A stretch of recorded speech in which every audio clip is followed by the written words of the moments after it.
नमस्कार दोस्तों, इस लास्ट में आपका फिर से स्वागत है। मैं एडवोकेट दीपक आज आपको बताऊंगा कि खर्चे के मुकदमे में खर्चा देने से कैसे बचें या मिनिमम खर्चा कैसे बंधें।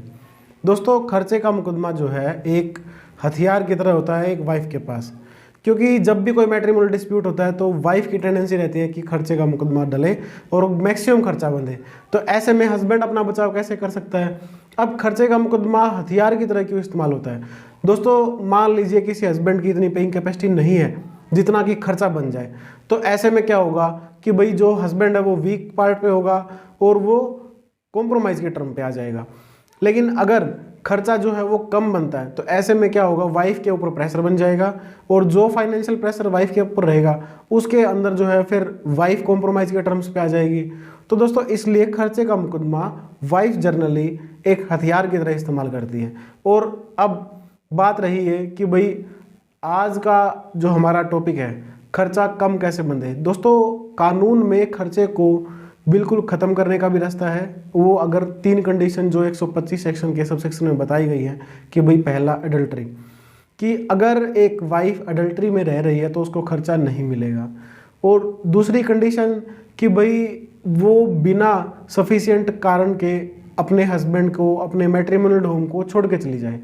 कि भाई अब मान लीजिए कि भाई एक पत्नी और पति रह रहे हैं साथ में, और पत्नी क्या करती है कि भाई अपने हस्बैंड को छोड़ के अपने जो मायके है वहाँ चली जाती है, और ऐसा कोई कारण भी नहीं है कि भाई उसको जाना ही पड़े, तो ऐसे में उसको खर्चा नहीं मिलेगा। लेकिन अगर कारण ये है कि भाई हस्बैंड मान लो ड्रिंक करता है, उसका मारपीट करता है, तो वाइफ को मजबूरन जो है वहाँ से जाना पड़े, तो ऐसे में खर्चा बन जाएगा। तो दोस्तों, इस प्रकार तीसरा कारण जो है कि भाई म्यूचुअली हस्बैंड और वाइफ अगर एग्री कर लेते हैं कि भाई हम अलग अलग रह लेंगे तो बाद में वाइफ ये नहीं कह सकती कि भाई मैं इसके साथ नहीं रह रही हूँ और ये मेरे को खर्चा नहीं दे रहा, तो ये दोनों चीज़ें जो है सस्टेन नहीं करेंगी। तो अगर हस्बैंड और वाइफ अपनी मर्जी से दोनों अलग अलग रह रहे हैं तो ऐसे केस में हस्बैंड इंटाइटल नहीं है उसको खर्चा देने के। तो दोस्तों, ऐसे में क्या होगा कि भाई अब कोर्ट जो है मैट्रिमोनियल डिस्प्यूट में एफिडेविट मांगता है दोनों पार्टी से, एसेट्स, लाइबिलिटी, एक्सपेंसेस, इनकम, वो सब कुछ उसमें पूछता है। और उस एफिडेविट के जो क्लोज हैं वो यूँ कह लीजिए कि भाई पूरी जन्म पत्री जो है ना वो उसमें मांग ली जाती है कि भाई आप कितना खर्च करते हो, कौन सी जगह पे कितना जो अर्न करते हो, और कितने आपके जो है लाइबिलिटीज़ हैं, किसका किसके ऊपर खर्चा हो रहा है। तो वो सब डिटेल जो है वो 10 से ज़्यादा पेज का एक एफिडेविट है, परफॉर्मा है, और वो फिल करके कोर्ट में देना होता है। तो अब कोर्ट जो है उस एसेट्स, लायबिलिटी, इनकम के हिसाब से, डिटेल के हिसाब से खर्चा बांधती है।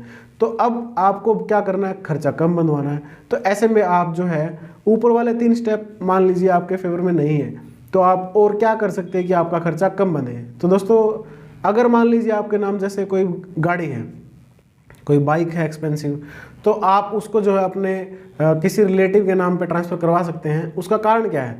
उसका कारण ये है कि भाई एक वाइफ जो है बेशक मैट्रिमोनियल डिस्प्यूट चल रहा है, लेकिन उसको अपने मायके के जितना जो लाइफ है, जिस स्टैंडर्ड, जिस तरीके की लाइफ वो जो ससुराल में रहती है, तो वो उसके अलावा मैट्रिमोनियल डिस्प्यूट के दौरान जहाँ कहीं भी रहे तो उसको वही जो है स्टेटस एंजॉय करने का राइट है। तो अब मान लीजिए हस्बैंड ड्राइव कर रहा है कि भाई 25 लाख की गाड़ी में घूम रहा है हस्बैंड, और वाइफ अगर खर्चा मांगते हैं और वहाँ जाके हस्बैंड कहता है कि भाई मैं तो 15,000 कमाता हूँ, तो वो जो है कोर्ट में सस्टेन नहीं करेगा पॉइंट। तो ऐसे में क्या है कि भाई जो अगर कोई गाड़ी है, कोई व्हीकल है ऐसा एक्सपेंसिव, तो वो ट्रांसफ़र करवा सकता है हस्बैंड अपने रिलेटिव्स के नाम। उसके बाद बैंक बैलेंस की बात, कि भाई मान लीजिए हस्बैंड के का अकाउंट को जो है ना वाइफ को पता चल गया है और उसमें मान लीजिए लाखों रुपए हैं, तो अब ऐसे में वो एप्लीकेशन देके कोर्ट से डायरेक्शन करवा सकती है डायरेक्टली अकाउंट से पेमेंट खर्चे की करवाने की। तो इसलिए जो है आप ऑफ रिकॉर्ड अपने पास पैसे रखिए, लेकिन अगर आप खर्चे का ब्यौरा, खर्चे के केस में पूरा ब्यौरा देंगे, या फिर मान लीजिए आपके अकाउंट में अच्छा खासा जो है बैलेंस है, तो वो आपके लिए नुकसान जो है वो कर सकता है। उसके बाद दोस्तों, इसी प्रकार एसेट्स की बात करें तो कोई ऐसी प्रॉपर्टी है, कोई वैल्यूएबल प्रॉपर्टी है, कोई ऐसी प्रॉपर्टी कमर्शियल जहाँ से रेंट आता हो, तो वो भी जो है आपके केस के लिए एक वीक पार्ट हो सकता है। प्रॉपर्टी की बात हम करें तो प्रॉपर्टी भी एसेट्स में आती है। और वो जो है, अब मान लीजिए कोई ऐसी कमर्शियल प्रॉपर्टी है जहाँ से रेंट आता है, कोई ऐसे जैसे मान लो एग्रीकल्चरल लैंड है जहाँ से इनकम आती है, और वो अगर हस्बैंड के नाम है तो उस केस में जो है वो खर्चा बंधवाने में जो है वाइफ की हेल्प करेंगी। तो अब जितनी ज़्यादा प्रॉपर्टी ऐसी है जहाँ से इनकम डिराइव हो रही है, तो उतनी ज़्यादा प्रॉपर्टी जो है वो भारी पड़ेगी हस्बैंड के ऊपर खर्चे के मुकदमे में। कई बार ऐसा भी होता है कि भाई कई बार जो हस्बैंड लोग हैं उनको वहम रहता है कि भाई हमारे पास जितनी प्रॉपर्टी होगी उसका वाइफ जैसे आधा शेयर ले जाएगी, 1/4 शेयर ले जाएगी मैट्रिमोनियल डिस्प्यूट में। लेकिन ऐसा बिल्कुल भी नहीं है। ऐसा कोई कानून नहीं है कि भाई हस्बैंड के जीते जी हस्बैंड की प्रॉपर्टी में से सेल्फ एक्वायर्ड प्रॉपर्टी कोई है, उसने अपने पैसे से खरीदी हुई है, कोई ऐसी प्रॉपर्टी है तो उसमें से वाइफ मैट्रिमोनियल डिस्प्यूट में जो है ना उसमें से कोई प्रॉपर्टी खींच ले। तो ऐसा कोई कानून नहीं है। तो इसमें ऐसा हस्बैंड को कोई घबराने की जरूरत नहीं है। उसके बाद अगर प्रॉपर्टी हस्बैंड से वाइफ के नाम कभी आनी है तो वो तभी आएगी जब हस्बैंड इंटेस्टेट गुजर जाएगा। कहने का मतलब अपने जीते जी उसको डिस्पोज ना करे, बेचे ना, किसी के नाम ना करवाए, या फिर कोई वसीयत ना छोड़े। और ऐसे ही इंटेस्टेट गुजर जाए तो विरासत के इंतकाल में वाइफ के नाम प्रॉपर्टी आएगी, उसको कोई नहीं रोक सकता।